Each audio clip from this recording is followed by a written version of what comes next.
Hello, hello, hello, Brandon Olivas. Why do you got a hat on? You look like a Make a Wish kid. Well, I've been.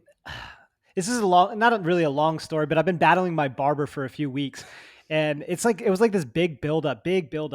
So first of all, I feel like we need an option when you book an appointment. You're a chatty guy, but when I book a haircut, sometimes I don't want to talk. I'm getting ready for this fight, and I told my barber, yeah, I'm getting ready for a fight. You're just making small talk here in the chair. Young kid, super nice, super good at cutting hair, and last time I went in, he goes, "Hey, bro, did you have your fight?" No, not yet. It's coming up in a month. You're a legend. What do you mean I'm a legend? What are you talking about? I'm a legend. I'm like, this is the weirdest shit to ever say to somebody. He goes, "No, bro, you're just a legend." Like, dude, you don't even know me. You cut my hair for an hour every few weeks. Like, that's just weird stuff to say. And so the rest of the haircut's just kind of like a big, uh, filling dead air and just talking about, I guess what bothers me is he keeps talking about how much he doesn't want to be there as he's cutting my hair. And so I'm like, man, this is really concerning. So basically, why I'm wearing the hat. Um, I had some barber conflicts going on, like going to my original barber, switch, blah, blah, blah, blah, blah, all kinds of stuff. And basically someone cut a really bad part. And if you look at a lot of my old fight, my fight videos, you used to see my part used to be like middle of my head. No good. So same kind of thing. So this guy's like, all right, we're going to get you right. We need to grow out your hair for 6 weeks, 8 weeks, something like that. I waited like a crazy amount of time growing out my hair so that we could finally get this part. And then he finally gets the part in the hair, and I just don't like the way that it looks. It's so chunky and not so great. So um, I'm rocking the hat, and it couldn't have come at worse timing because unfortunately Tabitha came to town. She had to see me with my funky jacked up hair. That's not a great first At impression. least it wasn't loopy. Well, yeah, at least it wasn't Loopy, but Loopy's off the market. She's taken, so I got to get back. I'm married to the game again. You Going know. back to barbers, I hate small talk. You know this. You know this in life. Like I hate small talk. And I will not go to a barber if they talk too much. Like that's it. And if I go back and I try and go someplace and sometimes that like cuz I'm the worst. Like I'll try and get in a walk and hey, you guys busy right now? Can you got a minute? I'll try and go in. But if I see somebody who I know is chatty, I will drive to the barber. But if I see that person, they talk too much, boom, I'm out of there. I'll go. It'll be. I mean, you guys. I mean, I'm not a barber kind of guy. Like where I'm like every 10 days I need my hair cut. Like I get it cut, and then I look homeless for like 3 months, and I get it cut again. And that a lot of that is because I don't want people to talk to me. I'm telling you, it needs to be an option. And you know what? My barber pulled the old bait and switch. He's a small guy from Israel, and he's very like he wears the mask still, and he's very quiet and like kind of this soft demeanor. And then I sit in the chair, and he wants to chat me up about everything, but never really saying anything. Like you can have a good conversation with somebody. You've been tight with barbers before. I think that's a fun place, but like the conversation is so horrible. I wish that I could just like select please no talking. And as I've gotten older, I'm becoming a lot more like you, where I think the next time I get a haircut, I'm just gonna say, "Hey, man, can we please just not talk today? Like, I'm tired. I don't want to make small talk. Let's just, Oh, just I cut my say hair, that. please." That's my go-to. I'm like, hey, I look, know you do. I know yeah, you do. like I have to tell them. I'm like, look, like we can just cut the hair, and then I mean, they'll give you a look, but then they just cut the hair. They do it. But That's their yeah, you know job. what? It doesn't have to be a rude thing, and that's with everything in life. It doesn't have to be a rude thing. I can just tell you, like, hey, please, I don't want to talk today. Can you please just cut my hair? Acknowledge it, and then we're good. It doesn't have to be something rude, or it's just like, hey, here's the deal. You don't want to have that small talk any more than I do. You're doing it because you think that I want it, but I don't want it. So let's just establish that now. Let's move forward. Let's get a good haircut here.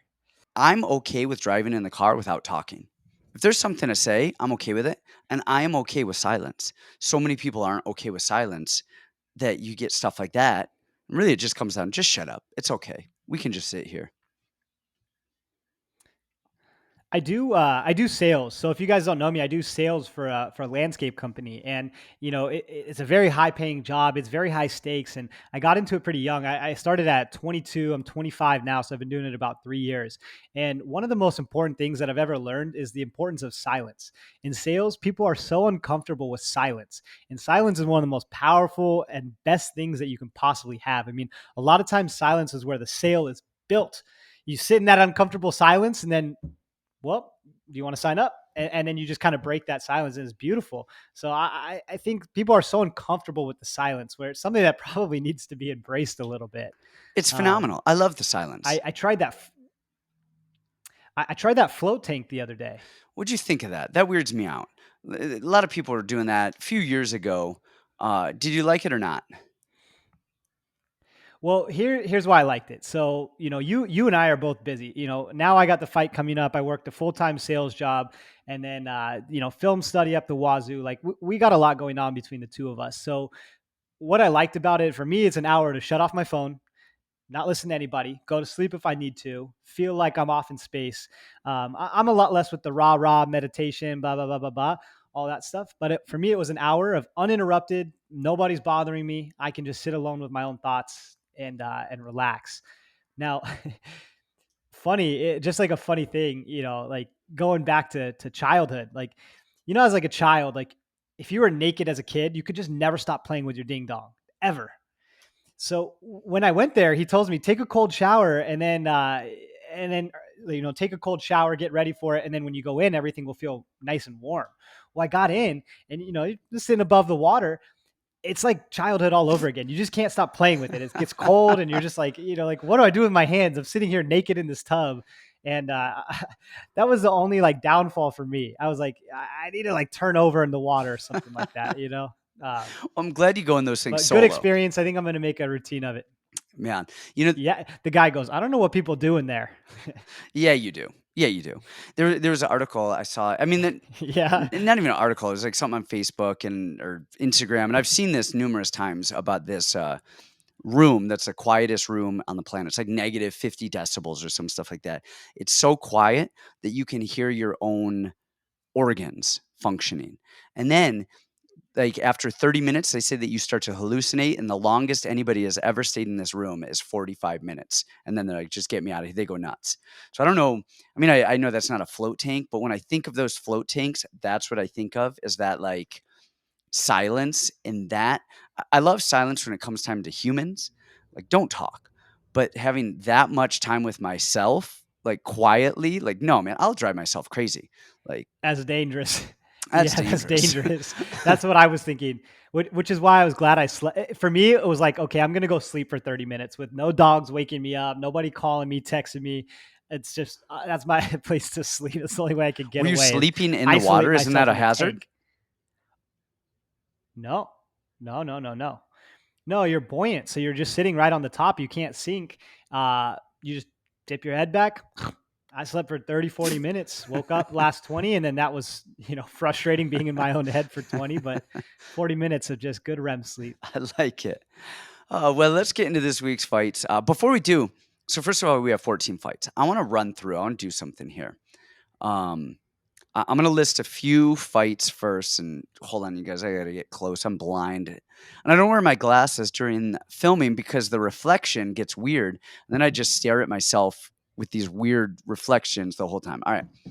We have Adrian Yanez at minus 335 and Tony Kelley at plus 225. All right. We've got Kyle Daukaus at minus 240, Roman Dolidze plus 195. Phil Hawes minus 265, Deron Winn plus 212. Skipping around. Danny Chavez plus 250, Ricardo Ramos minus 350. Couple more. Don't get too bored, you guys. Gregory Rodrigues minus I feel like 210. I'm in the float tank. I'm about to fall asleep. Julian Marquez plus 163. And then Albert Duraev minus 220 and Joaquin Buckley 175. All right. So, and actually one more. Kevin Holland's minus 265, Tim Means plus 212. There's a lot of these lines, a minus 200 to minus 250, plus 175 to plus 250. Like those are kind of a ton of odds. I don't know if I've seen this many or a card with this many odds that similar. In most of those with those odds, you see one is clearly kind of the A side that should win, right? Like it's like, okay, this guy should win. And then there's some toughness and whatever. But those are Choi lines. And those are Timur, or who is it? Tagir lines. Those are parlay busters. Which one of those fights is our parlay buster this week? That everybody thinks is just the lock. This guy's the one, like, and then is gonna lose, bust the parlay. If you're asking me, I don't think almost any of them. But I mean, just be more conservative with your parlays. The good news about odds like that, right? Minus 220s and 250s, whatever, is you can put 2 instead of 3 and get about even odds and take it like that. And there's a lot trickier ways to go about those fights. I've been really liking those decision only or the finish only lines. Those are really good. The spread lines. There's a lot of ways to combat those fights that you think could be parlay busters or could be close. So good news is odds are close enough to get even money. Bad news is if you're going 5, 6, 7 deep, then yeah, you're probably going to have some kind of instance, a toe in the cage that gets you minus 3 points and you lose the fight, or some kind of, that many fights. I guess I should anyways clarify. is gonna I mean, bust. like those are all like there's an A side and a B side to all of those fights, and one of those A sides is going to lose. If one of the, Of course, that's what I mean. Of yeah, course. like if one of the A sides lose, just off the top of your head, without, I mean, we'll get into breaking down stuff, here in a second. If one of those A sides loses, who do you think it is? Remind me again. So you had the Yanez fight. You had Danny Chavez, Ricardo Yeah, Ramos. Danny Chavez, Did you say Daukaus? Daukaus, and Dolidze. Let's see. We've got Chavez, Ramos, Gregory, Rodrigues, Julian, Marquez, Duraev, Buckley, Kevin Holland, Tim Means. Okay, out of the ones that you've given me, I think that Daukaus would be the parlay buster out of everybody. Okay, you think so? Interesting. I'm not. Just off the top of my head, I think we talked about this a little bit earlier. Marquez and Rodrigues could be a parlay buster, and we'll get into these later. Just blanket statement right off the top of the head. The favorite who we think might lose, is that's what we're talking about right now. But we'll get into those in a little bit. Let's go. Let's start this party. And we're starting with Phil Hawes and Deron Winn. We've got two really good wrestlers here. And let's see. I mean, Phil Hawes is what, 11 and. I am blind today. 11-3. Deron Winn is 7-2. Deron Winn was a two-time D2 national champ. And, I had some Olympic hopeful dreams, trained at the OTC and stuff like that afterwards. Didn't quite make it. Phil Hawes was a JUCO national champ at the same college that John Jones went to, Iowa Central. Somebody else is from there too. Do you know off the top of your head? There's somebody else, big name guy from Iowa Central, but I don't remember. He wrestled a year at Iowa and he wrestled a year somewhere else. I forget where. Fast as shit, unbelievably quick hands. I think he's getting better. I think Phil Hawes has had some bad moments early in his career, but I think he's getting better and better and better. His hands are getting better. And, I mean, I think his cardio is decent, especially for a guy who's as fast and as explosive as him. And then, on the other side, we have Deron Winn, who's like 5'1", the tiniest human ever, has like a 3-inch reach. But man, the relentlessness of his wrestling is impressive, especially for a small guy at that weight at 185. He will shoot and shoot and shoot and shoot. He's okay with getting himself tired because he knows that if he's tired, his opponent's tired. His wrestling is really good, but that's also been, a little bit of a, detriment in the past because he's lost a couple of fights because I think he almost tires himself out, rushes in, gets clipped. We saw Mearshart finish him in the third. I forget who beat him before that, but this is one of those ones. Phil Hawes should win. I think Phil Hawes does win. It's what I said about Santos last week with Valentina, which, first of all, I think Santos might have deserved the victory there. I'm hearing some things a little bit both ways, but what I said is Valentina should win. But if Santos is going to win, it's going to be for taking Valentina down and putting her on her back. And that's what we saw again and again and again. And with this one, I think the only way Phil Hawes loses is if Deron Winn can wrestle him so much early to tire him out, and if that just kind of breaks him. Other than that, I think this is a solid fight for Phil Hawes. I think he really has to screw up, and we've seen him screw up in fights in the past, but we've seen him screw up against strikers who have lit him up after he's gotten tired. I don't know that Deron Winn is going to be able to light him up and take advantage, even if he gets tired. I think Phil Haas will end up 2 rounds, and then if he gets tired and loses round 3, whatever, it'll be him just getting taken down and held on. Yeah, I think this is a good fight for Phil Hawes, and I've been kind of back and forth on this because, again, I don't love to back guys that don't have good cardio, and it's not saying that Phil's the worst, right? You hit it on the head, like for his build and how he fights, his cardio is, I mean, it's pretty impressive. Honestly, taking a lot away from the Chris Curtis fight, his striking looked excellent. And if there was a fight that I ever thought that Phil Hawes would probably lose, would be the Kyle Daukaus fight. I mean, who has a worse style for Phil Hawes than Kyle Daukaus?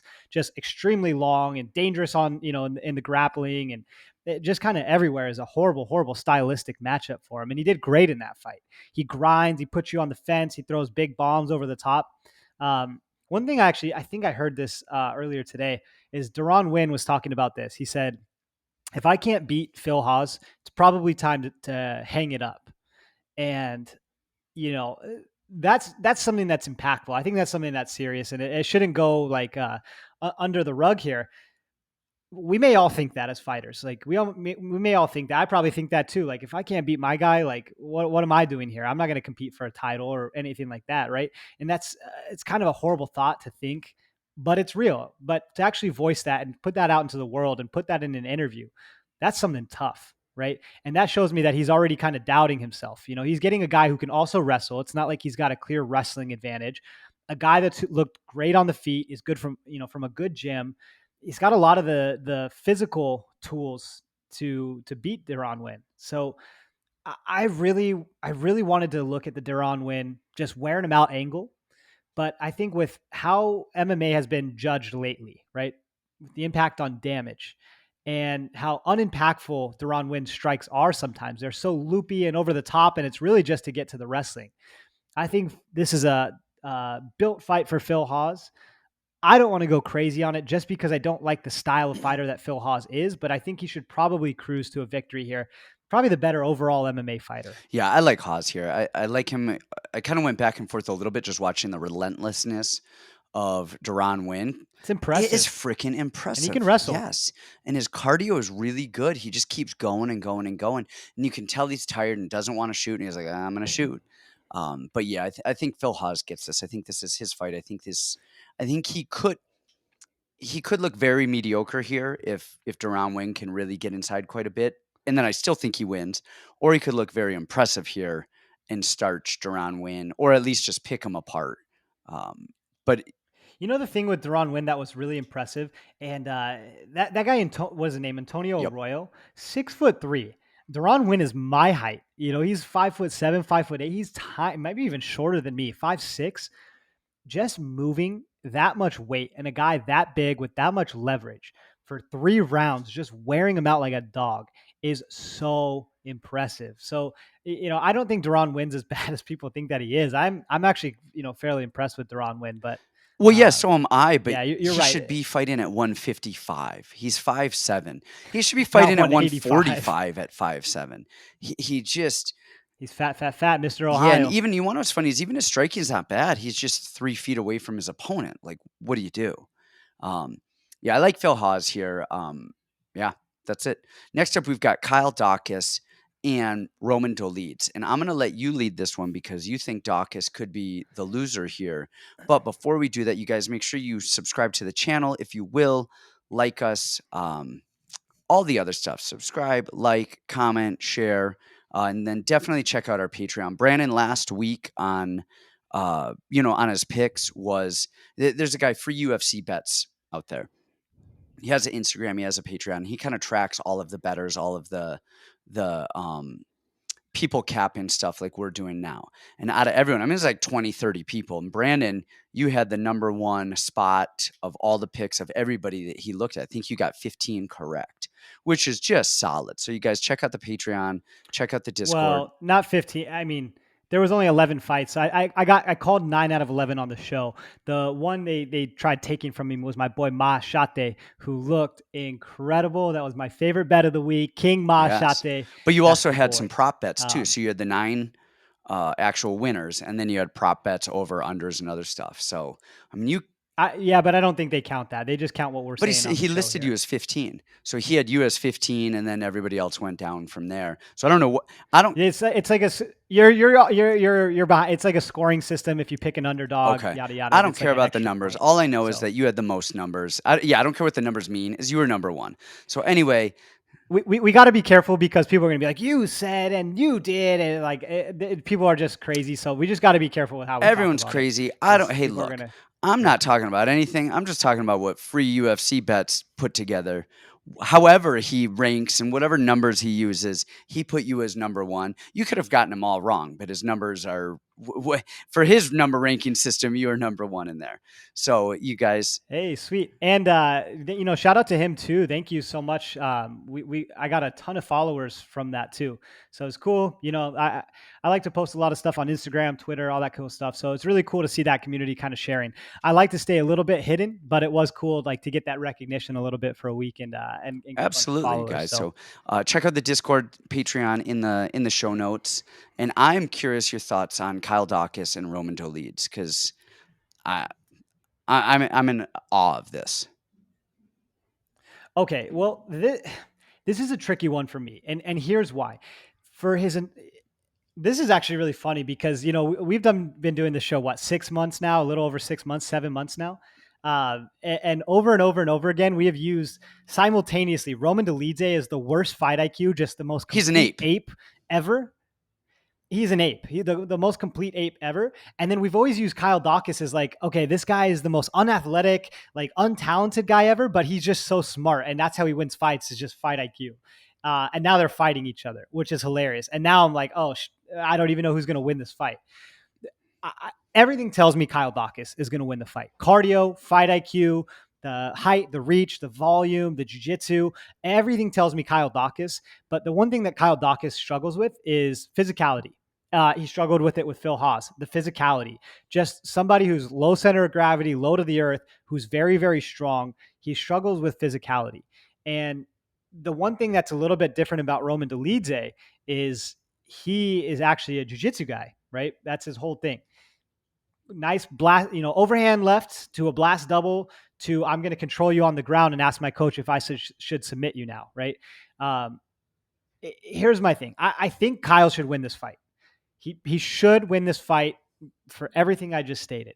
But the one thing that I worry about is Roman takes him down for the first round and Kyle plays off the bottom and Roman uses a good top game and doesn't let him up and plays jiu-jitsu and they play a jiu-jitsu battle back and forth. That is what I worry happening. I don't really worry on the feet. I think Kyle's faster, sharper, just kind of cleaner everywhere. I don't think we've seen a good fight for Roman yet, testing his cardio. I mean, Starpoli just kind of chilled on the fence. It wasn't much of a high pace, high action kind of fight. So I think the cut down to 85 is going to be tough for Roman, right? Uh, Cardio, fight IQ, all in the favor of Daukaus. He does swing to the back really well, but the part that is going to give him trouble is almost all of his takedowns are body lock takedowns. And with a guy as strong as Roman Dolidze is, I worry that he's not going to get it. And now he has to stand at range, with Roman throwing bombs. So I'm a little bit all over the place with this one. I think the bet that I would take in this one is a bet online one. It would be the Roman Dolidze spread, the 3.5 spread. I think he can clip at least one round out of this whole fight. I think he can clip one round just with Kyle playing jiu-jitsu off his back. So I would take Kyle as the winner. I would take that Roman Dolidze spread as I think what I'm liking right now. Roman Dolidze does 4 things. All right. Orthodox, he fires a low kick. That's it. He will switch southpaw, and I don't mean fluidly like transitioning. I mean he's just like, all right, now I'm stepping and changing Boom, boom. stances, and then he fires a left middle kick from there. The other thing he will do is roll to a knee bar, and hold you against the cage. That is it, folks. That is it. He lost to Trevin Giles, who is a 170 pounder fighting at 85, who he couldn't heel hook or leg lock or do anything to. He beat Cerrone, who is another smaller guy for the division, that literally, I mean, go watch that film. Watch 15 minutes of it. I would have to check. I would say between 11 and 14 minutes of that were Roman Dolidze hugging Cerrone from his back, pushing him on the fence. That was it. No punches, no strength. I mean, nothing. That was one of the most boring fights ever. I mean, the other side of it, you have Kyle Daukaus, who's got a great jab, who's got good jiu-jitsu, mediocre wrestling at best, isn't even the best getting back up, but he'll scrim. Honestly, I think even if Roman Dolidze does take him down and could stall him out on top, he could take him down 1 second into the round, get guard, and just hold him. And Roman Dolidze is the most ADD human on the planet and will create the scramble for Kyle Daukaus by jumping for to come up. not even a heel hook. Yeah. He'll be in the guard. I mean, he's like Michelle Pereira. I mean, he's going to do some wild stuff that Kyle's going to be able to do. I mean, to move around. The only way that he's going to win this, a Hail Mary leg lock, or by just pushing Kyle Daukaus up against the fence for 15 minutes. I mean, he does actually have a good blast double. He times it well. It's like a football tackle. I believe, if I'm correct, it's when he switches stances where he fires that middle kick, gets people to come in, and then blasts like a football tackle. I mean, other than that, I cannot unsee him fighting Trevin Giles or Cerrone, and I just think Kyle Daukaus is just so much. I think Kyle Daukaus will have watched those two fights as well and go, well, if Trevin Giles beat him doing all of that stuff, maybe I'll do some of that. And as long as I'm not held against the fence for 15 minutes, I'm probably okay. And we're talking about the biggest ape and one of the best fight IQ and who's an overachiever. I think he's going to be smart enough to not get his hands locked or, just lose by Dolidze locking his hand for 15 minutes. So I sure hope so, because this is a card full of all my apes. Like last week was B. Allen and Choi and all those people I used to like that are dead to me now. This week's all the apes that I had talked about. They collected them on one single card. And yeah, I like it. I mean, if you guys are worried over, I think this is definitely going over, over 1.5, Yes. over 2.5, something like that. Throw that in there. But that's my thought on this. Let's move on up the card. We've got Cody Stamann. Where did it go? Cody Stamann and Eddie Wineland. And Eddie Wineland, I got to pull up his stuff right here. He's 24-15. He's lost 4 of his last 5. He is 37 years old and has been knocked out a lot. On the other side of that, you have Cody Stamann. He's 19-5. I mean, he's been in Vegas now for a while, and he's coming off of 3 losses. All right, you got Jimmy Rivera, tough son of a bitch, who's no longer in the UFC. Who I believe just signed with Bare Knuckle. He's actually fighting this weekend against Howard Davis on Bare Knuckle. I All can't wait for that. So he lost to Jimmy Rivera, lost to Mirab Dawalishvili, and then Said Nurmagomedov. Those are 3 freaking world beaters, all right? So this is a loser goes home matchup right here, but it's set up for Cody Stamann to get a win. I mean, I like Wineland. His off rhythm, his like jerky hands that move. He always keeps them low, very square, and he did that. Of course, we all know this: the square stance, the low hands. It's drawing people in. It's firing the counters. But man, I just don't think he's as good as he used to be. He's not as fast as he used to be. He doesn't have the chin that he used to be. And Cody Stamann, he's no stand-up world beater. He actually has his hands kind of square and kind of low as well, almost like Julian Marquez, who we're going to talk about later. Very similar stances, but he can wrestle. He's just got better fight IQ. I think he's he's younger. He's going to push the pace. He's going to get the grappling going. Even if he doesn't finish the fight, he's going to. I think he wins this. He's a huge favorite. Cody Stamann here all the way. I'm with you. I mean, this is the ultimate don't overthink it. I mean, again, and we're going to talk about the old guard because we had talked about it with the Cowboy Cerrone and Lauzon fight the first time. There's this weird like air, like we hold these old guys in WEC in this like really rare air, and we think of them as legends. And then you look at how far the game has come, and the game is far surpassed, where a lot of these guys were. And Wineland, okay, great. He's had a lot of exciting fights and kind of a crazy style, but I think people have fallen in love with the shtick way too much, right? The mustache and the kind of like, I'm this guy. When it really comes down to it, he keeps his chin way up in the air. He keeps his hands way down. He walks forward with no regard for other people's punches or power. He just lacks a lot of skills in a lot of areas. I mean, he was a tough guy before, but he's 37 years old. He's 24-15, and he's fighting a stud wrestler, a guy who's put on great performances against ultra veterans. He's only losing to the top of the top guys, and in each of those fights, he's actually looking impressive at some parts. This is the ultimate. Don't overthink it, guys. It's a good parlay builder. I don't see a way that Wineland gets the W here. I mean, it wouldn't make sense to me. If it happens, like, call me an idiot. I don't care, but this is the right bet 1,000 times out of 1,000 times. So now if you're trying to get tricky, it's figuring out how he does it. I mean, Wineland just got KO'd in the first round by John Castaneda, who is a really good striker, but he's not a power puncher. Not a power puncher. He's a death by a million cuts. He's a volume guy. UFC desperately wants to get Cody Stamann a win here. I think it would be worth a shot at inside the distance, right? Well, why not? But don't overthink this one, guys. Cody Stamann. Yeah. Don't chase odds, guys. Don't chase odds. And even if Wineland wins, he does get a knockout by some crazy chance. First of all, it's MMA. Anything can happen, you guys. Even if he does get a knockout and looks amazing, the right call here is Cody Stamann every single time. All right, next up. I mean, I don't think there's more that needs to be said there. Next up, we have Danny Chavez. And another thing. Oh, what do we got? I'm like, whoa, and another one. We have Danny Chavez taking on Ricardo Ramos. Chavez is 11-4, fighting out of MMA Masters out in Florida. We have Ricardo Ramos, Brazilian kid. He's listed at Team Alpha Male. I was looking at his Instagram though, and everything's recently seemed to be in Brazil. Do you know if he's at Alpha Male right now or back in Brazil? I don't know. Probably Okay. Brazil. Weird one about this, and I'll let you talk because, beforehand I started on the other one.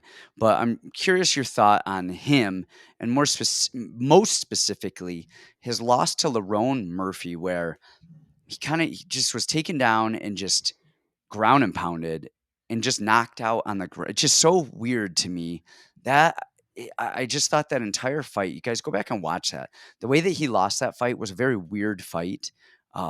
To just lose like that by ground and pound, not getting hurt and then falling, but like being just on your back, getting punched and then almost being rocked and then dropped again.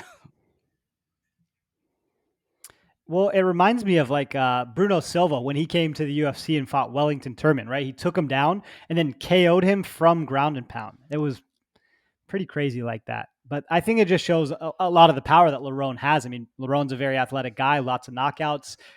It's possible. All right, here's what I'm seeing in this one. Danny Chavez is 35 years old, okay? It's taken him a long time to get to the UFC. He took a really long road to get there, but he's here now. But he's 35 years old. Now, Danny Chavez's hands are very, very fast. When he does throw, he is fast. He throws a great low kick, great fast hands. Now, the thing is it's not hard to see those punches coming. He's a great, when somebody's ready to throw down with him puncher, he's very fast. He's probably going to connect first. He's got great fast hands. But in space, where Ricardo Ramos likes to fight, it's not hard to see those punches coming. And if you watch the fight against Kai Kamaka, he slowed down considerably round 2. I was kind of looking at his record because I'm thinking, okay, maybe he can KO him here. But he's got 3 knockouts on his record out of 11 wins. And those were all right before the UFC and kind of Shogun fights, XFN, and Global Legion FC. Okay. So he's not knocking out world beaters. Before that, a bunch of losses, split decisions. I really think that skills-wise, Ramos has all the goods. I mean, he's beaten some really good guys in his career. He's a good black belt, good back takes, decent wrestling, and he's pretty tricky, on the feet. That Tubaira fight was a great fight. And Tobias I hold in very, very high standard. I think he's taking a big step down in competition here against Danny Chavez. I think we just got to use common sense here. I mean, Danny's 35. He's a meh UFC fighter. And then you got Ricardo Ramos, who has beaten some really good guys. He's 26 years old. He's fast. He's dynamic. He's got a really exciting style. Um, I think everything points to Ramos here. I like the jab. I like the low kick. But I think the biggest upside here is going to be the grappling. I think he can take Danny down. I think he can wear Danny down. I think he can take his back. I think Ramos just has more skills, younger, faster, better all around. See, the thing with Danny Chavez, and I was watching film on him first before I watched Ramos, and he is just there. Like you already said it. He has really fast hands. He fires. He's got a good low kick, good calf kick. But it's funny, for as good of a calf kick and a low kick as he does not check a calf kick at all, and has had a lot of issues when people kick him. The other thing is he waits, and he does not engage. He's just there waiting. You fire anything, and he's like a crocodile, man. That mouth is snapping just right there. Anything you throw at him, and he's firing 3, 4, 5 punches back at you. But he really waits a long time, and if you stay on the outside, he doesn't engage much. Grappling's decent. I mean, nothing crazy. It's not like it's a huge hole in the wrestling or jiu-jitsu department. Nothing there, but he's definitely a striker. As I'm watching this, I haven't seen Ricardo Ramos fight in a while. It's been, I've watched film on him. It's been a little while. He's tall, he's skinny, and I'm going, okay, all Ramos has to do. I mean, and even before I got to Ramos, I'm watching Chavez. I'm like, dude, all you have to do is just stick and move with Chavez. Like, that's such an easy game plan with him. Then I'm watching Ramos, and I disagree. I don't think Ramos fights at distance at all. He fights with his hands down and just plods forward and gets hit a lot as he does it. And I think if he pulls a trigger on Danny Chavez, Chavez is going to fire 4 punches and rock him. And Ramos does not have a good chin. He gets wobbled and rocked a lot. Yeah. I think, and it's funny because we saw him. He had 3 or 4 wins in a row in the UFC, and then he had a very spotty record since then. And I think a lot of that, people fall in love with their striking. They get a little bit of success in this and that. But if Ramos wants to shoot in and take the back, he does a beautiful job of shooting singles, doubles. They defend, slides out to the back. Just marvelous. Good back control. I really like his jiu-jitsu, and I really like the way that he takes it back.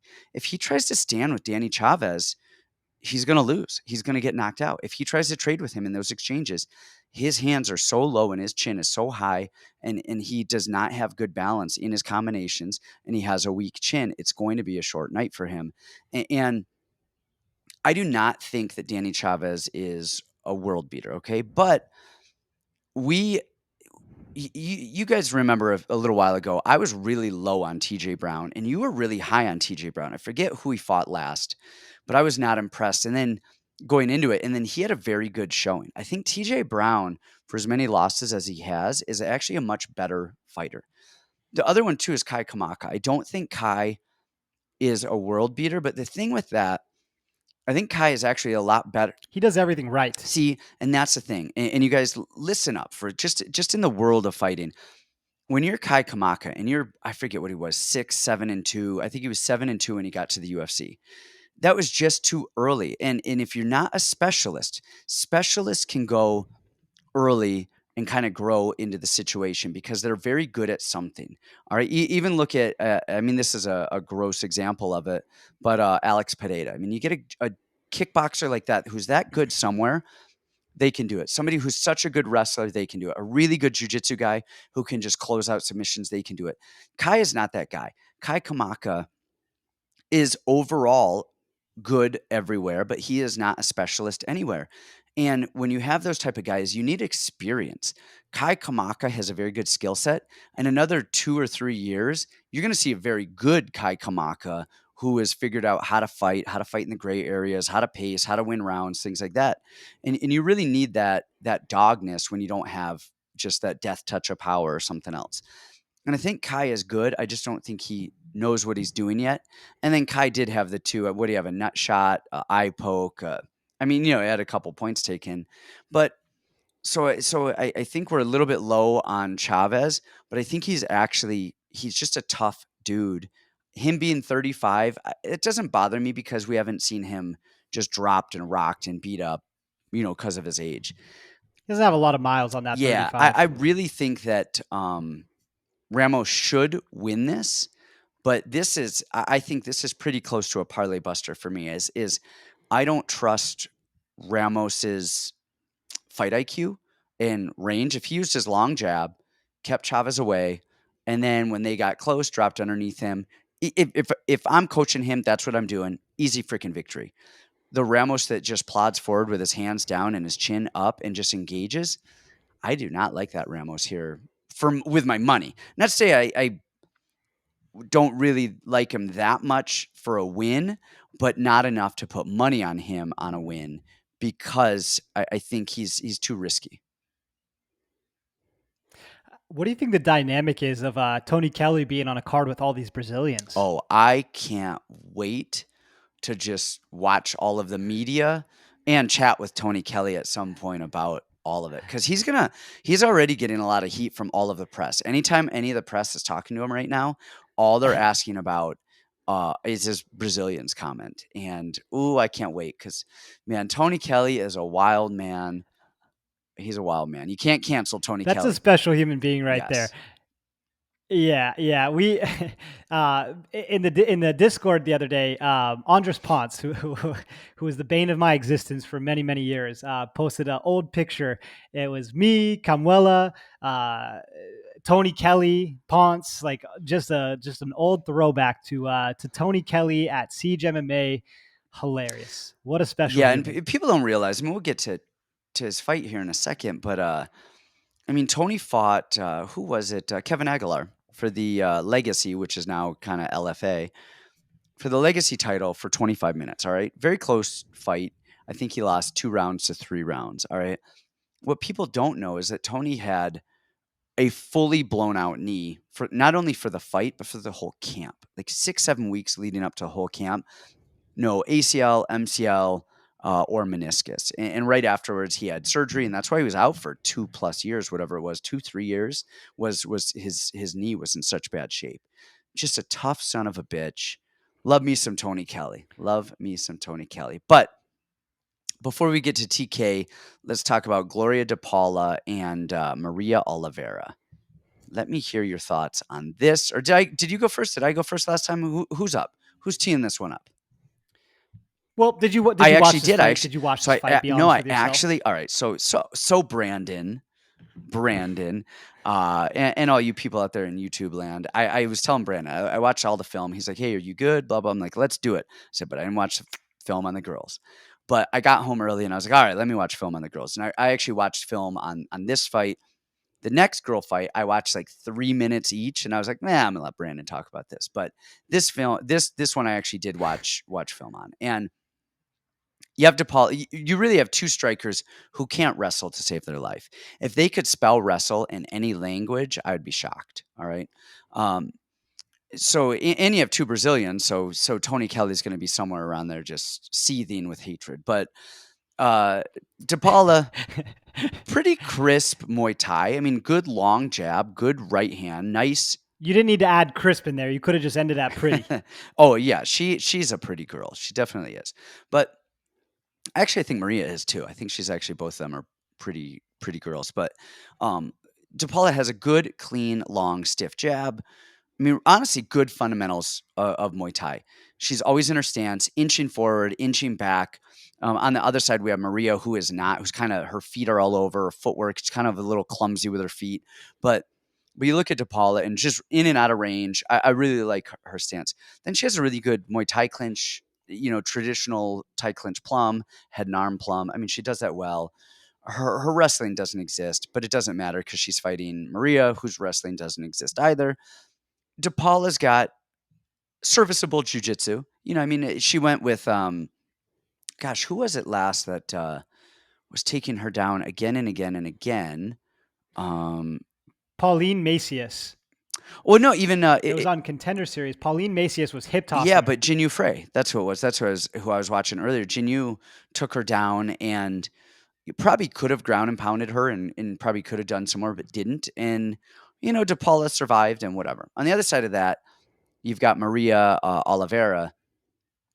I mean, she was a last minute replacement for Tabitha Ricci, who's actually, was training with us earlier today. And actually, what I was most impressed with is that she didn't get submitted by Tabitha, because Tabitha's wrestling and judo and jujitsu is pretty solid. She's really good. And She ain't submit me. yeah, I was watching. She had some close heel hooks and leg attacks that you were fighting off to the end. You're like, no, I'm not tapping to this right here. But she's really good at jujitsu. And even Tabitha, it took her a little bit to kind of find a range to get in. But Oliveira was a last minute replacement. She's only beaten 2. She's got 12 wins. Only 2 of those people have had a winning record at the time she fought them, and one of them was 1-0 and the other one was 2-0. Almost everybody else is 0-1, 0-2. That said, for as bad as her competition is, I mean, she's lost to Marina Rodrigues. She lost to Tabitha. She's losing to good people. I think she's fast. I think she's athletic. I think she kind of moves well for what she does. But I just think that DePaula is just so much cleaner everywhere. And it's honestly, I think DePaula is a really solid pick here. Yeah, I've seen that like a lot of this go on MMA Twitter is brutal. You guys have nothing better to do with your lives than just talk shit about nothing all week long. I've seen a lot of people talk about this fight like, "Oh, you're such a dumbass to bet this fight." To me, this is one of the more clear fights on the whole card. Man, Maria's not good. I remember taping Maria a lot before the Tabitha fight, because that was the same week that Paulo Costa and Marvin Vittori were fighting. I was in Disney World. I had a lot of great plays on that fight, and Tabitha was a huge part of it. And Tabitha's striking is not world class. She's a very tough girl. She's game as hell. Her striking is not world class. If there was ever going to be a tough matchup, okay, Maria's the striker. She should be able to pick her apart from the outside and keep her at bay, but she couldn't do that. A lot of her style is really dependent on her being the taller fighter. She keeps her hands right at her chest, and when somebody swings on her, just leans back her head and prays that they don't hit her. And Tabitha's little dinosaur arms couldn't quite reach, and she still dominated. She landed that one big overhand early, which found its mark. Yeah. That did find, and that's exactly my point. Is Maria's not ready for the UFC yet. She's fast when she does throw, but the punches come from the chest. She's punching the chest. She's not punching the body or the head. She's kind of punching the chest. Not a lot of skills to speak of. And actually with Gloria DePaula, I'm actually kind of impressed by her. I've made tons of money on every single Gloria DePaula fight, win or lose. I bet big for Jinh Frey against her. And then I bet against her in Cheyenne Bay's fight. And then I bet huge on her in Deanna Belbitsa. Those are all really sharp picks. You're welcome, everybody. But I just think this is such a clean setup fight for her. I think her Muay Thai is leagues above this girl, Maria. I don't think Maria is a UFC quality fighter at all. Very pumped record, not a lot of skills. I think Gloria is actually nasty. I think her Muay Thai is pretty sick. And the Pauline Macias fight, she used her jiu-jitsu actually really, really well to stand up. I think Jinh is a different type of fighter, right? It's hard to look good against Jinh because she doesn't make mistakes. She doesn't leave openings. She doesn't make mistakes. She's going to ground and pound you on top. She's physically very, very strong. So for me, I think I'm with you. I mean, this is probably one of the better spots on the card. I love me some Gloria DePaula here. I'm actually going to get that tattooed right here, GDP. And if she breaks my heart, I'll just say I really care about economics and, GDP of a nation. Love it. Yeah. So good. I'm glad I actually taped that a little bit. Next up, we've got Jasmine. Man, I don't know. Jasudavicius. Hey, come on. Jasmine, and then Natalia Silva. Now I'm going to talk first, only because. Wait, no, I know. Why are you saying Jasmine? Jasmine. Jasmine? What is it? Jasmine? Jasmine. Yeah, Jasmine. Jasmine Jasudavicius. Jasmine Jasudavicius. Well, all right. Are you saying Jasmine? No, I said Jasmine. Jasmine? But wouldn't it be Jasmine if there was no E at the end? That's Jazz. You could just call her Jazz. That's what I call her, is Jazz. I'm calling her Jazz. All right. I watched like 3 minutes of tape on both of these girls. So I'm going to give you the quick skinny that I saw. So on Natalie, I saw her fight. I don't even know what it was. It was bad. And she looked very sloppy. She did land a couple good hard shots, but it was bad. And then I watched Jazz, and it looked really clean. And her grappling was good. She turned I think it was Kay Hansen off the cage a little bit. Good clean striking. I liked what I saw. That's all I've got, you guys. Based on that like tiny bit of information, Brandon, give us the actual goods because I don't know. Well, I just want everybody to know that I was, pretty much responsible for Jazz's last performance against Kay. I did find on fight day, I did find her a gallon of water, and she was properly hydrated for that Oh, fight. wait a minute. That we was all know her? is the I most was with important thing. you. I gave her little tips. I was with you as you were doing. Yeah, I didn't. Yes, we were. That's funny. I didn't even know that was together. her. Okay, I had no idea. Okay, got it. Yeah, so Brandon is responsible for her victory for getting her water at the fighter hotel. I gave her a few tips. I say, here's a little bump off the cage, and here's a little cage wrestling. I had to help her out because she was a big underdog, and she came through. When She owes you a her. percentage. Okay, she damn right she owes me a percentage. I'm done with Canadians though. Anyways, Jazz has come a long way. I don't think she's a world beater. She's 32, so she's already kind of on the backside of the career, which is weird for just getting to the UFC. I don't think she's a world beater at all. I think her striking could be a huge liability down the road. But here, she's big, guys. She's bigger than me. She fights 115 pounds. She's 5'7". She's my height, and she's probably stronger and built bigger than me. Very huge for the weight class.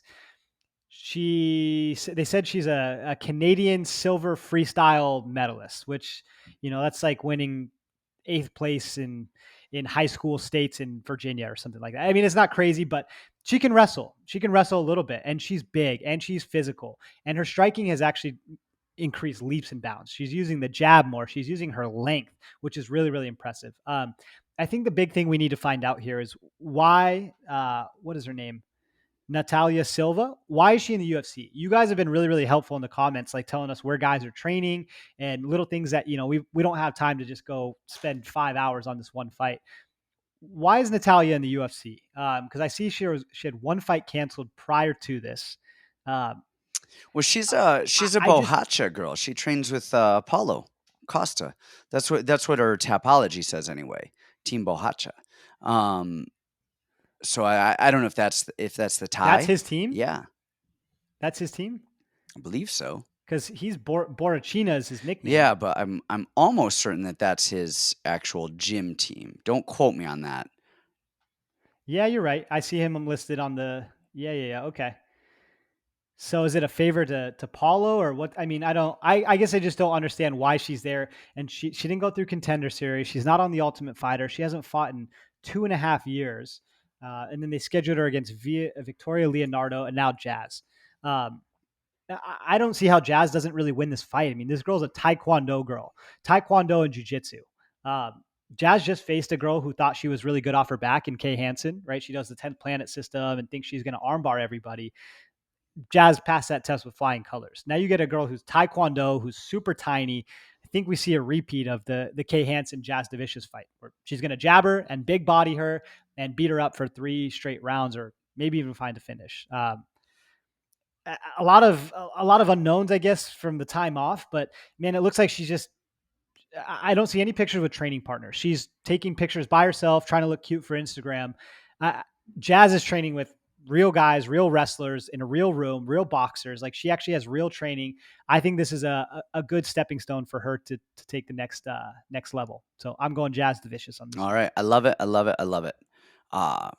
We've got Jeremiah Wells, Court McGee. Since I've gone the last 2 in a row, let's hear your thought on this. Oh, this is a tough one too, because Court is a tough old bastard. And Jeremiah Wells is an ape, I think. And a tough old bastard. He's like 35, 36 as well. Yeah. Tough old bastard too. So he's from the Daniel Gracie guys, right? We love Sean Brady and Sabatini, and he's a Daniel Gracie black belt as well. But I think he's the worst, by far the worst out of all of them. nothing is subtle with him. Everything is so explosive and so much energy and this and this and this. He's, I think, very, very lucky to have gotten Warley Alves out of there really early. And then he fought a guy in Blood Diamond who, or is that his Yeah, name? Blood Blood Diamond. Diamond, who, yeah, who didn't belong in the UFC. And, they were doing a favor to Izzy, right? He took down a guy that has no grappling and struggled mightily doing it, mind you. He got a body lock and struggled for 2.5 minutes trying to get him down. A guy who doesn't grapple is a kickboxer. Uh, so I think this is going to be the first fight we see what's really the deal. On paper, I go, okay, Court McGee is going to, this is the simple recipe. He's going to survive the first round and then he'll start taking over rounds 2 and round 3. My only problem with Court McGee is how low he holds his hands, and he does get hit. We have great tape on this one because we watched him fight Sean Brady, who is from the same gym, similar build, similar skills, similar everything to Jeremiah Wells, right? They're from the same coaches, same everything. And what we saw in that fight was time and time again, Sean couldn't take him down and hold him down, which is incredible because I think Sean's one of the best guys at doing that. So I don't worry from the grappling edge. But where I worry is that Court gets chinned. I mean, Jeremiah is so powerful and throws with such reckless abandon. I could see Court getting chinned in this one. So the way that I would approach this fight, I would take Jeremiah Wells by KO, and then you could take a Court McGee money line, or if there's a spread for Court McGee, is he the underdog here? He's a slight favorite. They're both minus 115, minus 105, something like that. Let's see if there's a spread for this one. Usually when it's this close, there's not a spread, but I think this would be the biggest shoe-in spread ever. If we can get it, because I think it's almost a guarantee that Court McGee wins the third round. Tough old bastard, going to stay in his face, put up some volume, and I think he'll win round 3. But I worry about him getting chinned early. So let me give you a stat, though, on that. In Court's last 17 fights, only one has not gone the distance, and that was a loss to Ponzinibbio. He has fought everyone on the planet, and that was the only time he's ever been stopped in his entire career. He is... We saw him in his last fight against Ramos, or whatever the hell his name is. Just passed the test. He's got a great jab. He's narrow. I don't think he gets hit a lot. I think he's smart with his movement. He knows when to shoot underneath. Jeremiah Wells is going to come blitzing. Court McGee, if Jeremiah Wells comes out and isn't blitzing, he's going to get jabbed until he comes in. And then Court McGee is going right under him and is going to wrestle for 3 rounds. And Court can wrestle, but more than anything, Court can cage wrestle. You put Court on his back, that dude is getting back up. So even if Jeremiah Wells... It's unbelievable. It's unreal. Everybody take notes of Court McGee. Dude, I really like Court McGee here. I cannot fathom Jeremiah Wells putting him out of there early because Court is just so durable and he's so good at not taking damage that I really like Court here. I think at minus 110, I think or whatever it is at this point, I think it is absolute steal. And I think it's going to go over 2.5 rounds. Do the over 2.5 or fight goes the distance. Again, just odds alone. And again, fight goes the distance because Jeremiah Wells has 2 losses and his losses are decision losses. So it's not like he's going out there for 1 round and then dying and then getting submitted afterwards if he doesn't finish. His losses are decisions as well. So he can go to a decision.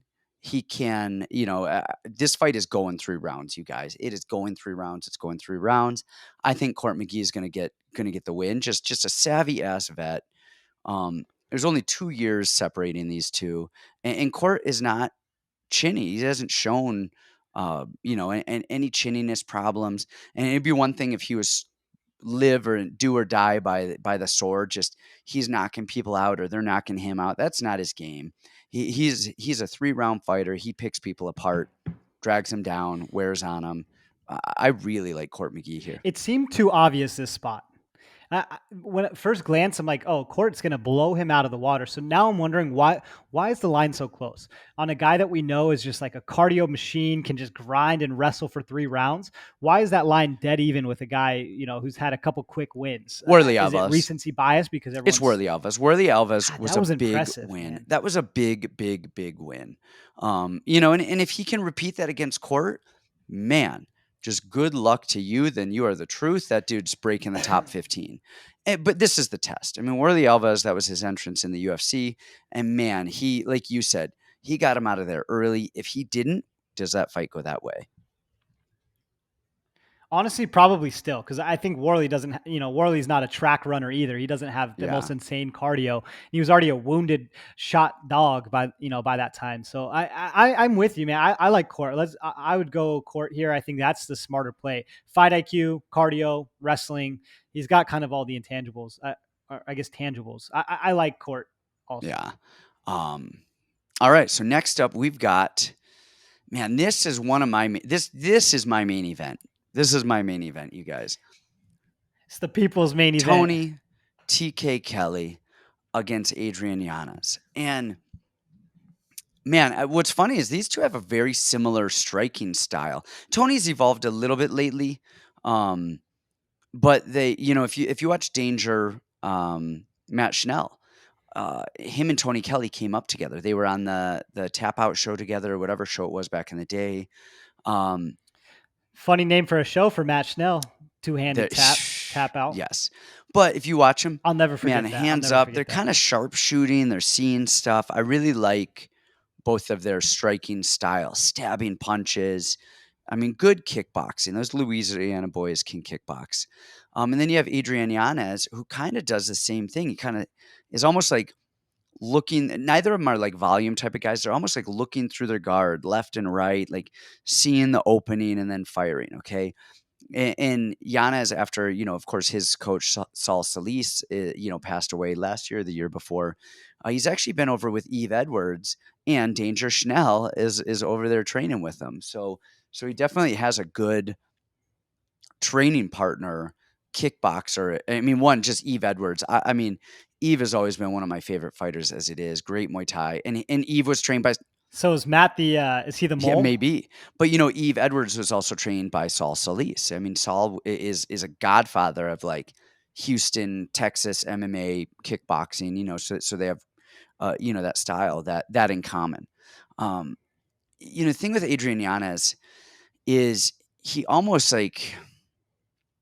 Homer Simpson's his opponents a little bit. Like he kind of, not to say that he gets beat up, and I mean we saw it in the Randy Costa fight. He got rocked a little bit, but he definitely lets his opponents do a lot first, and then he kind of sharpshoots a little bit and kind of comes on.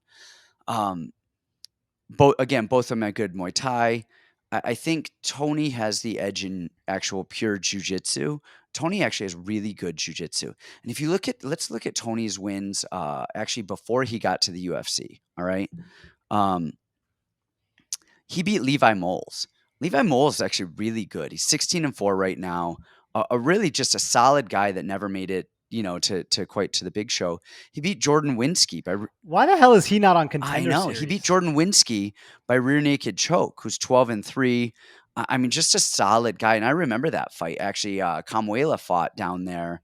That was the same night, I believe, Camuela fought the kid from Guam who passed away as well. Either way, those are two big wins. Kevin Aguilar fight, okay, he had no knee, went to a split decision with that. And I mean, looked great against Al Alakesa, who definitely had some wrestling moments and got him down. And he took the Kai Kamaka fight on 6 days' notice. I remember when he called me and was like, "Hey, do I take this fight? This and that? What, how does it go?" So just in general, man, Tony is very good. Then on the other side of that, you have Adrian Yanez, who, where did he go? Where did he go? Again, 5'7". He beat Randy Costa. They both did look great against Gustavo Lopez. Beat our guy Kyle Estrada in just a great stand-up affair right there. And then of course, he lost to Miles John, split decision, who's also in the UFC. So, I mean, all things considered, I think Tony is going to have a better game plan. I think he's actually going to grapple Yanez a little bit early. I think he's going to win in the tie clinch. I think he gets hit less, and honestly, I think he just has a little bit more dog in him. I like Tony Kelley here. He's a huge dog. You guys take this with a grain of salt because I love me some Tony Kelley. I've known him for a long time. And I really like him. He's just a mean son of a bitch. And I think for the last fight, I think you picked Randy Costa over him. And I said he's just a mean son of a bitch and was going to win. And I think that dog is what's going to get him the victory here. And he's a big dog. I was expecting this line to be a little bit closer. Why do you think this line is so spread out the way that it is? I think for a few reasons. I think first of all, the Davy Grant's last fight against Smolka showed how good Davy Grant is, right? And then you got Yanez, who had a great win over him. Uh, all of Yanez's fights have been, amazing and thrilling, and then he's putting guys out. This is in Houston, so that's home field for. Or I'm sorry, it's in Austin, Texas, so that's home field for Yanez. I would say the 35 is an angle too, and that's I guess the way that I want to look at it. It's just tough, and maybe even that Brazilian thing, that Brazilian comment, I think would probably sway the line a little bit too. People, okay, well, they're going to go in on Yanez because he said that. I like Yanez here, and I love Tony Kelley, one of the most entertaining humans, and was never a mean guy to me. I mean, he was always super nice to me. And I think we used to tell the story. He would just come out, all right, guys, we're gonna go light, and just light me the fuck up. And you're exactly right. He's a mean dude, and I think we could all take a little bit from Tony Kelley. Sometimes in the fight game, it's not about being nice. You got to have that dog in you. If he didn't have that in the Randy Costa fight, he could have lost that fight, but he took it to Randy from bell to bell and put him out like just a mean, mean, mean dude. Here's my read in this fight.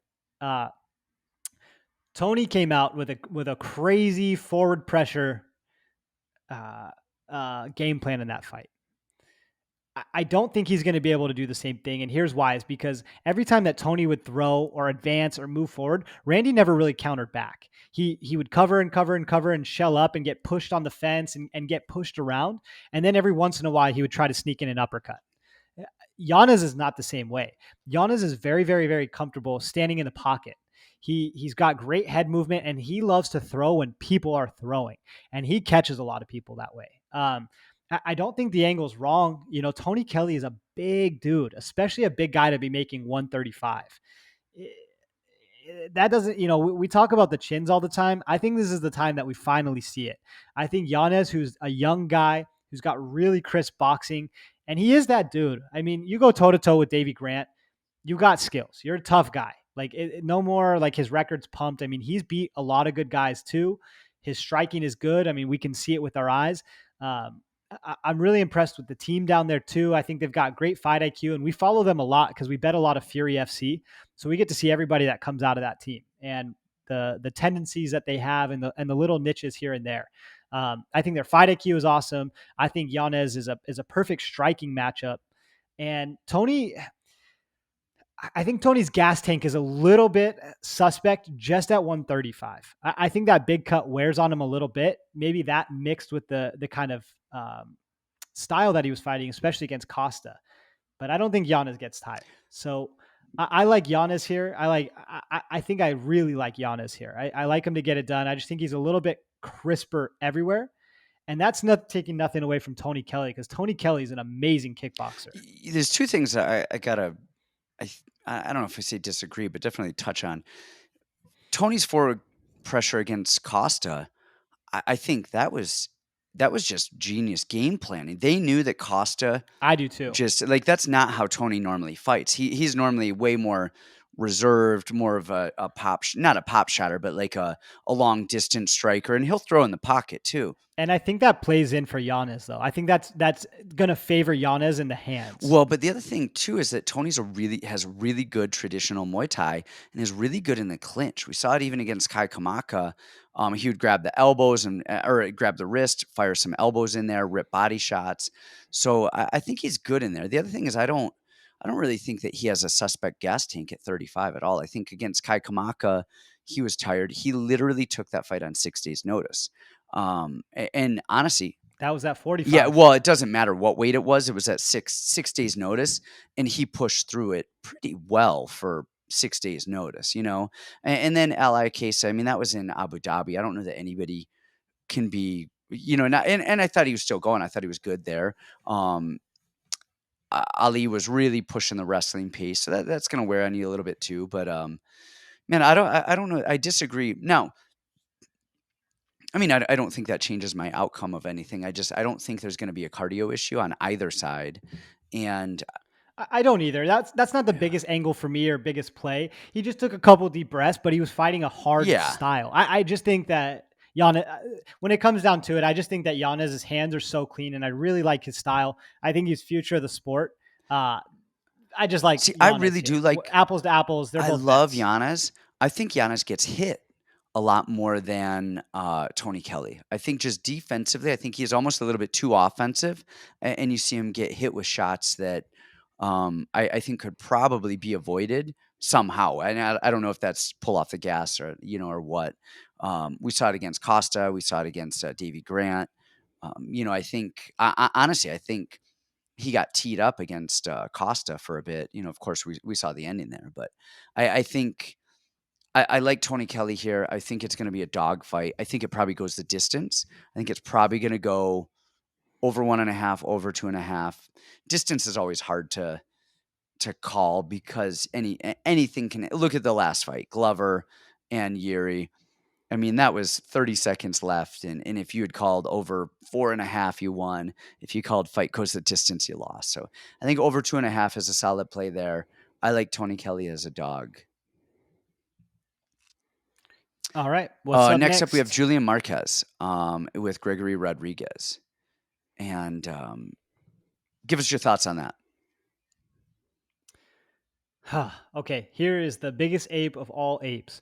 Um, Julian Marquez. And I've made a lot of money betting Julian Marquez in the past, for and against. And each time I put money on him, I hate myself. It's like, eating a big bowl of ice cream at night every night and eating 3 bowls. You just when you're done, you just hate yourself. Even if you got what you wanted to out of it. I want a little taste of sweet. It's just horrible betting Julian Marquez. He has all the traits. He's got this granite chin. He's got big power. He's got decent wherewithal, and he just refuses to use it a lot of times. I mean, what guy who's 185 pounds is just going to drop for guillotines and be unsuccessful with 99.9999% of them? I mean, he made Maki Pitolo look like a world beater. Now you have this massive, roided up Brazilian standing in front of you with a snappy jab, with uh, a great straight punch, decent jiu-jitsu, and explosive wrestling when he needs to have it. Um, I could never bet Julian Marquez again. I mean, he's just so unreliable. And even if you think, okay, this is the angle in this fight, Marquez is going to put the pressure. I don't trust his IQ enough to execute a game plan like that. I just don't. I mean, how do you drop for guillotine over and over and over and see it's not working and just continue to do it and be ragdolled? I think Gregory Rodrigues has fought way higher level of competition if you really look at it. I thought Armin Petrosian, I thought that was a really tough fight, and I actually thought he won that fight. He beat Jun Young Park, knocked him out. Now, he had a couple iffy moments in that one, and then he beat Dusko, he beat Josh Frem. He's had a tough lineup since he's been in the UFC. Not taking anything away from Marquez, but he beat Sam Alvey, who's on a 7-fight losing streak. Maki Pitolo, who's not in the UFC anymore. He beat Phil Hawes and Darren Stewart. So, okay, those are good, solid enough wins. But um, I think Gregory is better standing. I think he's got the massive advantage in the grappling. And just by doing less, if he takes Julian down, I think that's wraps for him. I think he can finish it on the rear naked choke. I think he can finish him ground and pound. I just don't trust Julian enough to get up over and over and over again. So I'm gonna take Gregory here. Okay, it's funny you say that because I thought I thought there's two Julian Marquez's. All right, there's Maki Pitolo sent, and then who did he fight last? Sam Alvey, and then pre Maki Pitolo. And he had a knee surgery in there. I believe it was a knee surgery, but he was out for like 2 years, long layoff. And before that, I mean, we saw him with Phil Hawes, and he did. I mean, Phil Hawes is a really good wrestler, and he defended those takedowns. And not only get taken down, he popped right back up again and again and again. Then he started defending the takedowns. Then he shoved him down. Phil Hawes was pulling guard on him, and then he head kicked him on the way out. After that, the Darren Stewart fight, I mean, first of all, so Darren Stewart's like the weirdest underachiever the world has ever seen. He took down Deron Winn. I mean, who we just talked about is a phenomenal wrestler. He's like beating up Kevin Holland and then just made some dumb mistakes. He's really fast. He does great stuff, and then he'll just lose. And I don't know. I don't get Darren Stewart. He's the worst best guy or the best worst guy ever. 100%. Whichever way it works out that day. So he beats guys he should lose to, and he loses to guys he should beat. And I don't get him. So I really think that is a good win, though. And how he did it, I thought was a really good win. He lost to Alessio Di Carico, and that was actually just, well, I'll get to that one in a second. The Maki Patola fight, he looked bad. He looked bad. That said, Maki Pitolo is a legitimately very good boxer. I think that Julian Marquez thought that Maki Pitolo was shittier at jiu-jitsu and that he'd be able to finish that. He was coming off of a 2-year layoff or whatever it was. And then the thing, though, is he found the damn win. In the corner, he's with James Krause now, and Krause is like, stop doing that, and he made the adjustments, and he freaking won with an anaconda choke late. And then Sam Alvey, he just beat up and then jumped on his back. I think we talk about him being an ape. I think he's actually, I think he has a decent fight. Careful. I think he's not bad. Oh. I don't think he's that bad. I think the issue with him is he's just so down to fight that he just kind of lets it go. And I love that about him. He's got a granite chin. His hands are low. The way that Alessio beat him, though, was stick and move. Alessio backed up, Marquez went to him, and Alessio just picked him apart. Gregory Rodrigues doesn't do that. Gregory Rodrigues just marches you down and will engage in a firefight. The thing with Rodrigues, and this is one of those weird things, we talked about it a little bit ago. I think you might have mentioned it with Tony Kelley or somebody. How it almost doesn't matter how good you are. A lot of times it comes down to the dog. And Gregory Rodrigues is probably better everywhere except for chin. Marquez has a better chin times a million. And look, Rodrigues should win. I'm not touching this because this is one of those things where Rodrigues does get tired. He does get into a lot of firefights. He does get clipped a lot. Marquez will fight for 3 rounds nonstop. He's got a granite chin. He's never, I don't think he's ever been submitted. He's shown decent jiu-jitsu. I don't think Rodrigues is going to submit him. And again, going on I think quality of opponents goes to Marquez here. Sam Alvey is old Sam Alvey, but finishing him the way he did, I thought was good. Maki Pitolo, again, is not a world beater, but he's tough, he's fast, and he came back and finished him after a long layoff. And then Darren Stewart and Phil Hawes, I think, are both good wins. On the other side, you've got Petrosian beat Gregory Rodrigues, and that was a close fight. That could have gone either way. He beat Jun Young Park, who's very small, who rocked him badly, and then he beat Dusko, where we've talked about that before. I mean, I am not big on Dusko. He beat Josh Fremd, who's decent, but again, I don't think is a world beater of world beaters. I think it's actually a little bit closer in terms of their level of competition. The thing that worries me is the chin and the cardio of Rodrigues. Again, he's the A side here. He should win, but man, the chin and the cardio of him, I cannot get behind him. I cannot throw money on him. I don't even like this in a prop sense because this could be a knockout in 2 minutes or it could go to a decision. So this is one of those fights I don't like. Gregory Rodrigues should win, but let's not. But Andre Fiallo should win as well, and we saw what happened there. You know what? Freaking Gregory Rodrigues, like his whole claim to fame was he was a purple belt world champion in the IBJJF, right? That was his whole thing. And that's a super big accomplishment. That's a really big deal to win purple belt worlds. It's like one of the hardest belts to win because that's everybody's an ape, but they have a little bit of skills to show for it too. His MMA jiu-jitsu, weirdly, is so horrible. His back takes are gorgeous. His judo throws are nice. He's super athletic and will get you down. And then he takes your back and he can never hold anybody down. he can't keep anybody, on anybody's back. Jungyeon Park literally opened his legs and then just stood up. Was like, I'm out of here. Like, I'm not going to stay here forever. And Armin, he got rolled through for a knee bar and then just got out of it. It's like, I've never seen anything like this with a guy who's so jujitsu centric that can do zero right, like jujitsu wise. You know what I mean? Like some people are so jujitsu and less MMA. It's just weird. It's just weird. He's that kind of in between. But weirdly enough, I could see him take down Julian here and submit him. I could see that really easily. Interesting. All right. All right. Next up, who is up? Who is up? Who is up? We are climbing up this card. There's 14 fights on this card, you guys. Oh, this next fight is my co-main event. All right. If Tony Kelley, Adrian Yanez main event, Damir Ismagulov and holy Guram Kutateladze. All right. Man, I don't even know. That's a word for the ages. Guram is 12-2. Damir is 23-1.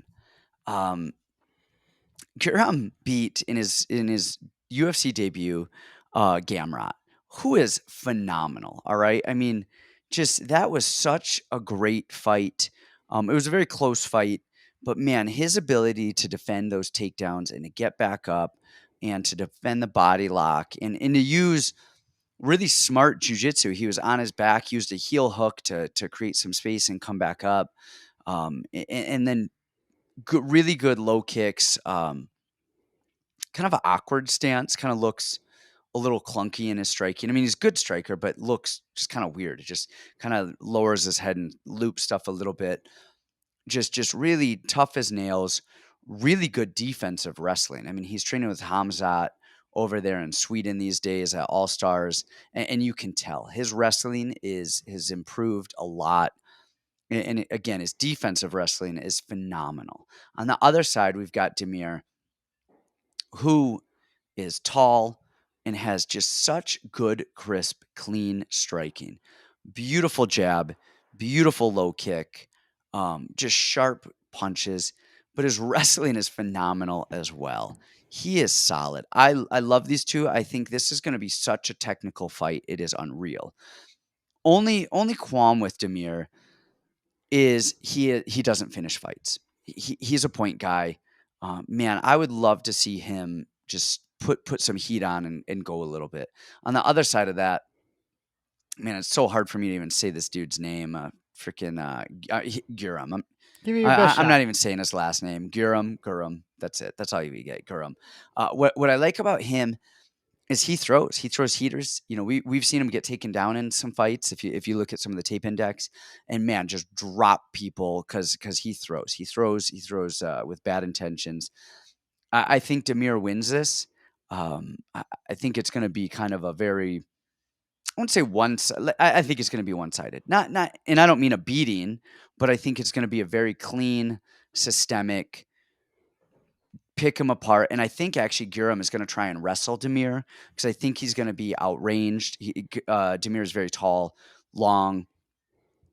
Both of these guys have been rocked, though. Both these guys have been rocked. But any striker who stands long enough is going to get rocked. I mean, it's how they recover. I think Guram is going to. He got rocked by Rafael Well, Alves, that dude comes at you like a whirlwind, man. I mean, stuff like that, you've got to. That's what I'm saying. I mean, so you get rocked by that guy. So I think Damir wins it. I think it's a very systemic picking apart.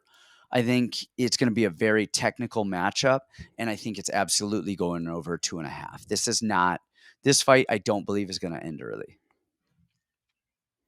I am with you 1,000%. This could be my own bias coming in, but Damir is like the fighter that I want to be. I mean, he's just the fighter that I want to be. Does not make any mistakes. A beautiful. He's got one of the best jabs in MMA. Period. I mean, the guy is excellent. Good low kicks. I mean, he just does everything right. And I was trying to kind of hurry the film a little bit for some of the fights here, and I'm watching Gamrot and Guram. I keep fast forwarding. I'm trying to see some action. I'm trying to see something. And never one time that I fast forwarded did I see Guram throwing anything. Just lots of dead air. And then, okay, a big bomb, and then lots of dead air, and lots of dead air, and lots of dead air, and trying to counter wrestling and trying to do things off his back, but lots of dead air with Garam. Whereas Damir doesn't give you that space. He is playing with the jab, off speed, off tempo, feints. He's following stuff up. I mean, he's just such a beautiful striker. And I was hoping to really like Garam here, but I can't do it. I just think Damir is so solid everywhere. I think people are thinking that Damir needs to wrestle or is gonna wrestle to win because that's the big hole that they see.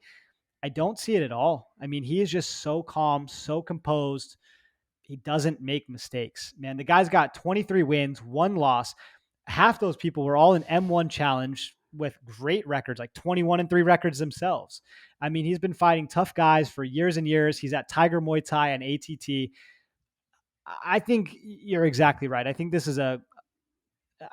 don't really think this is a close fight. And again, maybe not like a beatdown, like he's just destroying him or anything like that. But I think it's pretty one-sided here. I think Damir is the A side, and I think we're getting a real gift. This is the first time I've ever seen Damir under minus 600, minus 170 for a crazy Georgian that's going to swing for the fences versus a technical guy.